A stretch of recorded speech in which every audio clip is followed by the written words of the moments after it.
Gubernur Riau Abdul Wahid terjaring operasi tangkap tangan, OTT, Komisi Pemberantasan Korupsi, KPK, Senin 3 November 2025. Penangkapan ini menambah daftar panjang pejabat daerah yang tersangkut kasus korupsi sepanjang tahun 2025.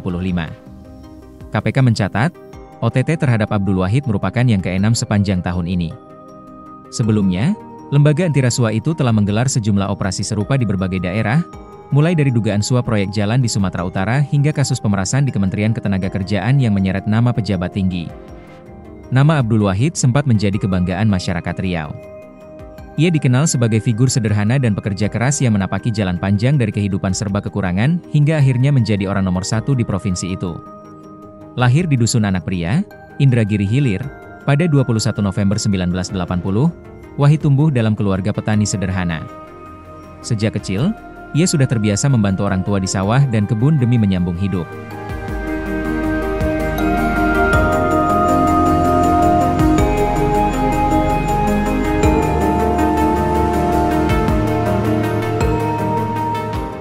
Saat kuliah di UIN Suska Riau, Fakultas Tarbiyah, Wahid bekerja sebagai cleaning service dan kuli bangunan untuk membiayai pendidikannya. Ketekunan dan kerja keras itu kemudian membentuk sosok Wahid yang dikenal rendah hati dan dekat dengan rakyat kecil. Setelah aktif di organisasi kemahasiswaan dan sosial, ia memulai karir politik lewat Partai Kebangkitan Bangsa, PKB. Perjalanannya terbilang cepat. Wahid berhasil melenggang ke DPR RI pada 2019, kemudian kembali terpilih pada pemilu 2024 dengan perolehan suara terbanyak di daerah pemilihannya. Citra, anak daerah yang berjuang dari bawah, membuatnya mendapat dukungan luas saat maju sebagai calon gubernur Riau. Harapan masyarakat pun menggelora ketika Presiden Prabowo Subianto melantiknya sebagai Gubernur Riau periode 2025 hingga 2030 di Istana Negara. Sosok yang dahulu menjadi simbol kerja keras kini dianggap membawa semangat perubahan bagi bumi lancang kuning. Namun, belum genap setahun menjabat, nama Abdul Wahid justru mencuat dalam kasus dugaan korupsi. Penangkapannya oleh KPK menjadi tamparan keras bagi publik yang sempat menaruh harapan tinggi padanya. Bagi sebagian warga Riau, kabar ini terasa seperti ironi. Sosok yang dulu dipuji karena kesederhanaannya kini harus berhadapan dengan hukum atas dugaan penyalahgunaan wewenang. Selamat buat Pak Gubernur Abdul Wahid, semoga amanah memimpin negeri ini, tulis seorang warga di media sosial beberapa waktu setelah pelantikannya. Memang jodoh, pertemuan, rezeki, dan jabatan hanya Allah Subhanahu wa Ta'ala yang menentukan. Kini, kalimat itu terasa getir. Sebab takdir memang bisa berputar cepat. Dari cleaning service hingga kursi gubernur, dari simbol inspirasi rakyat kecil menjadi headline penangkapan oleh KPK. Kisah Abdul Wahid mengingatkan kembali bahwa kekuasaan selalu membawa ujian.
Tribun X, menghadirkan lokal menjadi Indonesia.